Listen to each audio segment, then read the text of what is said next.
pour moi, le cœur de la propagande ici, en France et dans le monde, c'est de le mettre sur le plan d'une guerre de religion.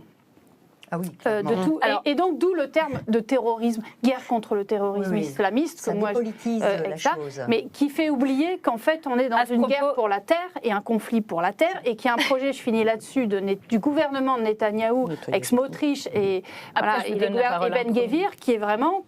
Pour moi, si leur projet est mené à terme, qu'il n'ait plus un seul Palestinien, du Jourdain à la mer Méditerranée, et sur les terres qu'ils considèrent d'Israël. Donc on est dans un conflit pour la terre depuis 75 ans, d'où nous, je finis par ça, le fait que nous avons tenu dès le départ à parler de crimes de guerre, parce que c'est une guerre en réalité.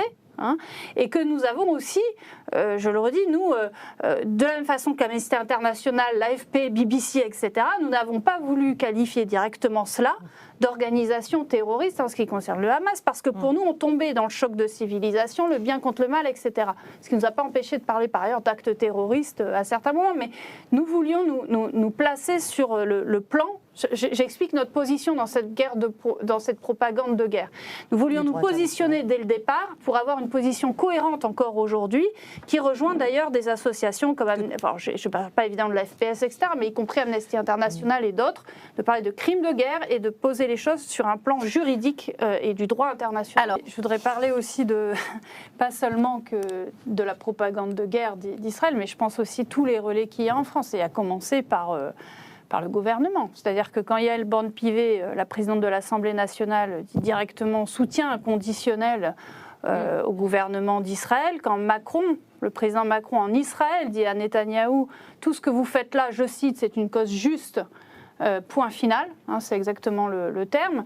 Bon, relayé ensuite par des journalistes mondains d'extrême droite, de Fourest à d'autres, mais qui, en gros, nous disent qu'il y a des crimes de guerre inacceptables et d'autres qui sont acceptables. On va en parler après. Voilà, et surtout que ensuite, tout soutien à la cause palestinienne est suspecté d'être un soutien du Hamas. Rappelons que le Hamas a été financé et soutenu pas que par Netanyahou, par ses prédécesseurs, et avant lui, le Fatah, tout ce qui pouvait, l'autorité palestinienne, tout ce qui pouvait tenir lieu d'alternative au Hamas a été profondément affaibli de toute façon par Netanyahou et ses prédécesseurs. Donc de toute façon, le Hamas pour moi est aussi un monstre produit par ce gouvernement d'extrême droite israélienne et ses prédécesseurs. Je ne dis pas, évidemment, il y a le premier responsable est le Hamas avec des actes que j'ai pas de problème à qualifier de terroriste, c'est pas mon problème. C'est pas un souci. Voilà, mais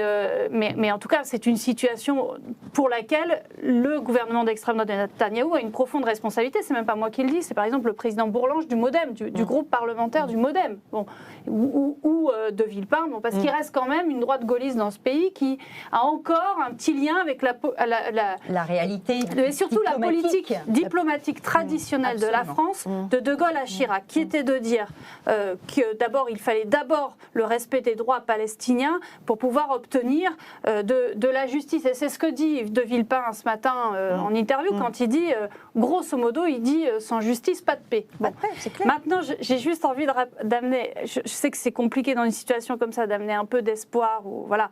Mais en tout cas, nous, c'est vrai que la France insoumise, en tout cas, notre manière aussi de résister à tout ça et d'agir, c'était d'abord de tenir une ligne juste et ferme. Voilà. Mais deux, ça a été aussi d'être un moteur dans la mobilisation. C'est-à-dire qu'on a été très moteur, je pense, avec plein d'autres, et en premier lieu d'ailleurs la FPS qui fait un travail formidable de coordination, d'association, mais plein d'autres organisations syndicales, associatives, politiques, petit à petit, puisque la semaine dernière, la LDH, la CFDT et le Parti Socialiste, en plus du PC et des Verts, ont fini par rejoindre les mobilisations qu'on mène dans le collectif, avec aussi des collectifs de défense des droits palestiniens. C'est pas facile. Pour nous aussi, c'est mener ça en disant bien, je le précise quand même, parce que dès le départ dans notre appel, il y avait l'idée, et il y a toujours l'idée, qu'on rend hommage à toutes les victimes, israéliennes, palestiniennes, juives, athées, chrétiennes, musulmanes, etc.